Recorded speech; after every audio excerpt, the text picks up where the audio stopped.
किसी राज्य में एक राजा और एक रानी रहते थे। उनकी दो बेटियां और दो बेटे थे। उनकी एक बेटी का नाम अमावस्या और दूसरी बेटी का नाम पूर्णिमा था। पूर्णिमा बहुत ही धार्मिक स्वभाव की थी। वह हमेशा पूजा पाठ किया करती थी और गाय की सेवा किया करती थी। घर का सारा काम भी करती थी। लेकिन अमावस्या का पूजा पाठ में कोई मन नहीं लगता था। वह कभी भी न तो कोई पूजा करती, न ही कोई घर का काम करती थी। दोनों बहनें एक दूसरे से बहुत प्यार करती थीं। राजा रानी का व्यवहार भी पूर्णिमा के प्रति अच्छा नहीं था। वह अमावस्या को तो चाहते थे और अपने दोनों पुत्रों से भी प्यार करते थे, लेकिन पूर्णिमाशी को नहीं करते थे। धीरे धीरे समय निकलता है। राजा रानी के बच्चे बड़े हो जाते हैं। राजा अपने दोनों बेटों का विवाह कर देते हैं। अब बेटियां भी बड़ी हो रही थीं। फिर सभी लोग राजा से कहते हैं कि इनका भी विवाह कर दीजिए। राजा ने कहा, हाँ, विवाह तो करना है। फिर रानी ने राजा से कहा, पूर्णिमा का विवाह किसी बड़े घर में मत करना, क्योंकि इसे तो काम करना पसंद है, गाय की सेवा करना पसंद है, भजन कीर्तन और कहानियों में इसका मन लगता है, पूजा पाठ करना भी इसे अच्छा लगता है। अगर यह किसी बड़े घराने में चली गई तो वहां यह सब नहीं कर पाएगी, इसलिए इसकी शादी किसी गरीब घर में ही कर देंगे। राजा ने कहा, ठीक है। और राजा पूर्णिमा के लिए रिश्ता तलाशने लगा और अंत में एक गरीब और बहुत ही साधारण घर में राजा ने पूर्णिमा का विवाह तय कर दिया। तब रानी ने कहा, महाराज, अमावस्या भी तो शादी के योग्य हो गई है, इसके लिए भी वर देखिए। दोनों बहनों का विवाह एक साथ ही कर देंगे। राजा ने उसी गांव के राजा के बेटे के साथ अमावस्या का विवाह तय कर दिया। राजा ने रानी को बताया तो वह बहुत खुश हुई और मन ही मन सोचने लगी, अब देखते हैं कि ये पूर्णिमा गरीब के घर में कैसे रहती है। बहुत पूजा पाठ वाली बनती है, इसके भगवान इसकी क्या मदद करते हैं। फिर समय आने पर राजा ने अपनी दोनों बेटियों का विवाह कर दिया। अमावस्या को बहुत धन दौलत दी, लेकिन पूर्णिमा को कुछ भी नहीं दिया। पूर्णिमा के भाई भाभी उससे बहुत प्यार करते थे, क्योंकि वह अपनी भाभीयों का काम में हाथ बटाती थी। लेकिन अमावस्या उन पर रौब जमाती, उनसे अपने काम कराती, इसलिए अमावस्या के प्रति भाभीयों का ज्यादा स्नेह नहीं था। फिर अमावस्या और पूर्णिमा दोनों अपने अपने ससुराल चली गईं। एक बार की बात है, अमावस्या ने अपने घर में शिव चर्चा रखी। सबको बुलाया गया, लेकिन उसने अपनी बहन पूर्णिमा को नहीं बुलाया। पूर्णिमा अपने दरवाजे पर बैठी थी तो गांव की औरतों ने कहा, तुम्हारी बहन ने अपने घर शिव चर्चा रखी है, तुम नहीं जाओगी क्या? पूर्णिमा ने कहा, नहीं बहन, मैं नहीं जा रही, क्योंकि मेरी बहन ने मुझे बुलाया नहीं है, तो मैं कैसे चली जाऊं? तो गांव की औरतों ने कहा, नहीं बुलाया तो क्या हुआ, यह तो पूजा पाठ का काम है, तुम चलो हमारे साथ। गांव की औरतों की बात मानकर पूर्णिमा शिव चर्चा में चली गई। जब अमावस्या ने पूर्णिमा को देखा तो वह गुस्से से बोली, जब मैंने तुम्हें बुलाया ही नहीं था तो तुम मेरे घर कैसे आ गई? अब आ ही गई हो तो चुपचाप एक जगह बैठी रहना, इधर उधर मत घूमना। उसने पूर्णिमा की गरीबी का भी बहुत मजाक उड़ाया। पूर्णिमा की आंखों में आंसू बहने लगे। वह भगवान शिव से प्रार्थना करने लगी कि हे भगवान, मुझ पर आप कब कृपा करोगे? आखिर मेरा कसूर ही क्या है? क्या पूजा पाठ करना, गाय माता की सेवा करना और काम करना गलत है? भगवान, अब तो मुझ पर रहम करो। इस तरह वह भगवान से विनती करने लगी। शिव चर्चा पूरी हो गई और अमावस्या ने सबको प्रसाद दिया, लेकिन पूर्णिमा को प्रसाद नहीं दिया। वह वहां से बिना प्रसाद के वापस आ गई। वह रास्ते में सोचती है कि घर पर बच्चे प्रसाद मांगेंगे तो मैं उन्हें क्या कहूंगी। फिर उसके मन में एक विचार आया कि क्यों ना अपने भाई भाभी से ही मिलकर आ जाऊं। वह अपने पति और बच्चों को बताकर अपने मायके जाने के लिए निकल गई। चलते चलते उसे एक तुलसी का पेड़ मिला। वहां एक चबूतरा बना था, जिस पर एक बूढ़ी माई बैठी थी। उस बूढ़ी माई ने पूर्णिमा से कहा, बेटी, तुम कौन हो और कहाँ जा रही हो? तब पूर्णिमा ने बूढ़ी माँ को अपना परिचय दिया और फिर बूढ़ी माँ ने कहा, बेटी देखो, मेरा तुलसी का पौधा सूखा जा रहा है, इसमें थोड़ा जल डाल दो और चबूतरे की भी धुलाई कर दो, तो थोड़ी ठंडक मिलेगी। पूर्णिमा ने बहुत अच्छे तरीके से चबूतरे को धोया, तुलसी में जल दिया और तुलसी की पूजा की। उसने बूढ़ी माँ को भी स्नान कराया और उनके चरण दबाए। फिर पूर्णिमा ने कहा, माँ जी, और कोई काम हो तो बता दीजिए, अगर नहीं है तो क्या मैं जाऊं? तो बूढ़ी माँ ने कहा, नहीं बेटी, और कोई काम नहीं है, अब तुम जाओ। और उसे खूब आशीर्वाद दिया। लेकिन तुम अपने मायके से लौटते समय मुझसे मिलकर जाना। उसने कहा, ठीक है माँ। और वह आगे चल पड़ी।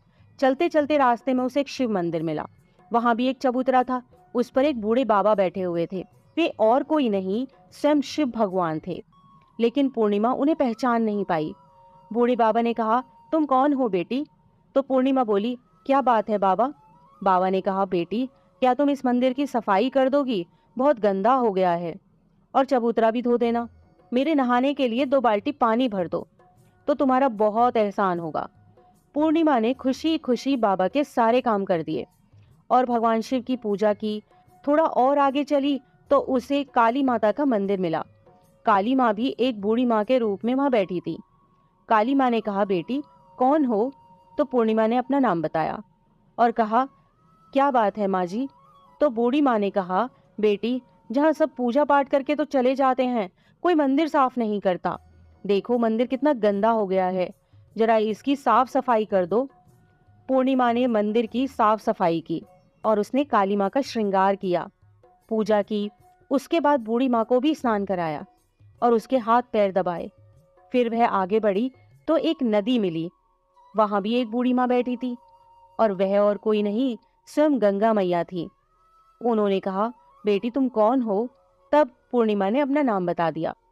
और फिर बूढ़ी माँ ने कहा, बेटी, यहाँ सब स्नान करके तो चले जाते हैं, लेकिन कोई सफाई नहीं करता। तुम यहाँ की साफ सफाई कर दो। उसने वहां की भी साफ सफाई कर दी।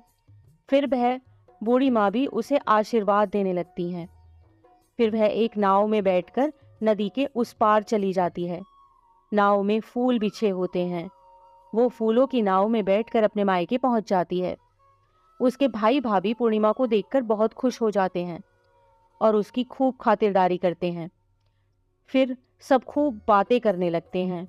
सुबह जब ननद जाने को तैयार होती है तो भाभी ने उसे एक लाल साड़ी दी और कहा, नंद जी, इस साड़ी को पहन लो और हाँ, जल्दी जल्दी आया करो, बहुत दिनों के बाद आई हो। तो पूर्णिमा ने कहा, ठीक है भाभी, आप जब भी मुझे बुलाओगी मैं तभी आ जाऊंगी। और फिर पूर्णिमा ने खुश होकर वह लाल साड़ी पहन ली और श्रृंगार भी किया। भाभीयों ने थैला भरकर उसे धन और गहने दिए। पूर्णिमा घर से निकल गई। चलते चलते रास्ते में फिर वही नदी मिली और नाव में बैठकर वह नदी के दूसरे पार आ पहुंची तो वही बूढ़ी माँ मिली जो गंगा मैया थी। उन्होंने कहा, बेटी, आ गई अपने मायके से? तो पूर्णिमा ने कहा, हाँ माँ जी। तब बूढ़ी माँ ने एक थैला दिया और कहा, इसे ले जाओ।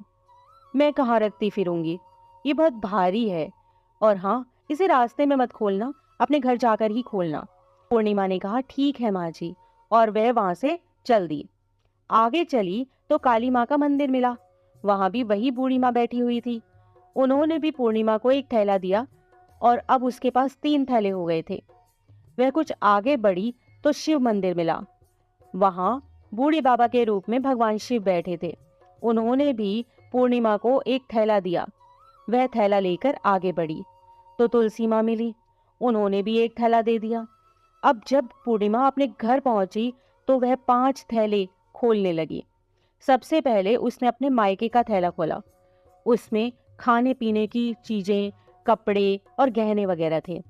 उसने खाने पीने की चीजें और कपड़े बच्चों को दिए तो बच्चे बहुत खुश हो गए। दूसरा थैला जो गंगा मैया ने दिया था उसे खोला तो उसमें सोना चांदी भरा था। तीसरा थैला जो काली माँ ने दिया था उसमें 16 सिंगार का सामान था। चौथा थैला जो भगवान शिव का था उसमें सब खुशियां थी, धन संपत्ति सब कुछ था। पांचवा थैला तुलसी मैया का था। जब उसने उसे खोला तो उसमें चावल, गेहूं और हर तरीके का अनाज था। पूर्णिमा के घर अब किसी प्रकार की कोई कमी नहीं थी। धन संपत्ति और भंडार से उसका घर भर गया था। पूर्णिमा खुशी खुशी रहने लगी। एक दिन पूर्णिमा ने सोचा, क्यों ना मैं अपने घर शिव चर्चा कराऊं। फिर पूर्णिमा ने शिव चर्चा रखी, सबको बुलाया। वह अपनी बहन के घर भी गई बुलावा देने। जब अमावस्या अपनी बहन के घर शिव चर्चा में आई तो उसके घर में धन दौलत देखकर आश्चर्य में पड़ गई। फिर अमावस्या ने पूछा, तुम्हारे पास इतना धन दौलत और वैभव कहाँ से हो गया? तो पूर्णिमा ने कहा, देखो बहन, तुमने शिव चर्चा रखी थी, मुझे नहीं बुलाया, फिर भी मैं बिना बुलाए तुम्हारे घर गई, लेकिन तुमने मुझे प्रसाद भी नहीं दिया। फिर तुम्हारे घर से आने के बाद मैं मायके चली गई। और इस तरीके से एक एक करके पूर्णिमा ने सारी बातें अमावस्या को बता दी। अमावस्या ने कहा, मैं भी अपने मायके जाऊंगी, तुम मुझे भी डांटो और प्रसाद भी मत देना। लेकिन पूर्णिमा ने कहा, भगवान का प्रसाद है, मैं तो सबको दूंगी। लेकिन अमावस्या ने प्रसाद नहीं लिया और अपने घर जाकर बच्चों से कहकर अपने मायके के लिए चली गई। चलते चलते तुलसी माँ मिली। उन्होंने कहा, बेटी, यह एक चबूतरा धो दो, तुलसी में पानी डाल दो। तो अमावस्या ने कहा, ए बुढ़िया, मैंने इतनी महंगी साड़ी पहन रखी है, जी गंदी हो जाएगी, मैं कुछ नहीं करूंगी। आगे चलकर भगवान शिव जी मिले तो उसने उनसे भी ऐसे ही कह दिया। उससे आगे काली माँ मिली तो उनसे भी यही कह दिया। और फिर गंगा मैया मिली और उनसे भी उसने ऐसा ही किया और उनका कोई काम नहीं किया। जब वह नाव में बैठी थी, नाव में कांटे थे, ये कांटे उसके पैरों में चुभ गए। फिर वह अपने मायके पहुंची।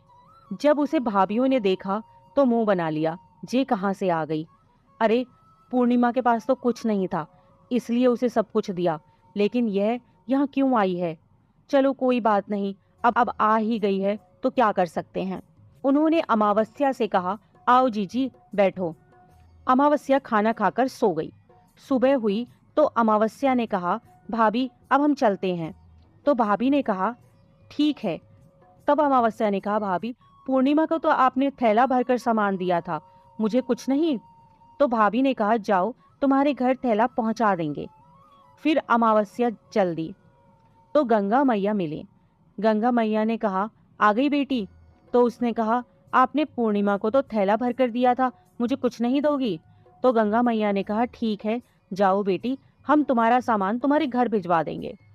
ऐसे ही भगवान शिव ने, काली माँ ने और तुलसी माता ने कह दिया। जब वह घर पहुंची तो उसके आंगन में 5 थैले रखे थे। जब अमावस्या सारे थैले खोलती है तो किसी में मिट्टी, किसी में ईंट पत्थर, किसी में सांप बिच्छू थे। उसने अपना माथा पीट लिया और कहा, हे भगवान, हमें मायके में भी कुछ नहीं मिला और इधर भी कुछ नहीं मिला। फिर अमावस्या दौड़कर पूर्णिमा के पास जाती है और कहती है, तुझे इतना सब मिला लेकिन मुझे तो कुछ भी नहीं मिला। तो पूर्णिमा ने कहा, जब मैं मायके जाती हूँ तो भाभीियों की मदद करती हूँ, तुमने तो भाभीियों की मदद कभी नहीं की, तो भाभी तुमको क्या देती? गंगा मैया को भी तुमने ठुकरा दिया, शिवजी, काली माँ और तुलसी माँ, सबको ही तुमने ठुकरा दिया, इसलिए भगवान ने तुम्हें कुछ नहीं दिया। अमावस्या कहती है, बहन मुझे माफ कर दो, मैंने सदा तुम पर अत्याचार किए हैं, लेकिन इसमें मेरा कोई कसूर नहीं था। तुम मुझे भी विधि बतलाओ जिससे मैं भी भगवान की भक्ति करके सब कुछ पालूंगी।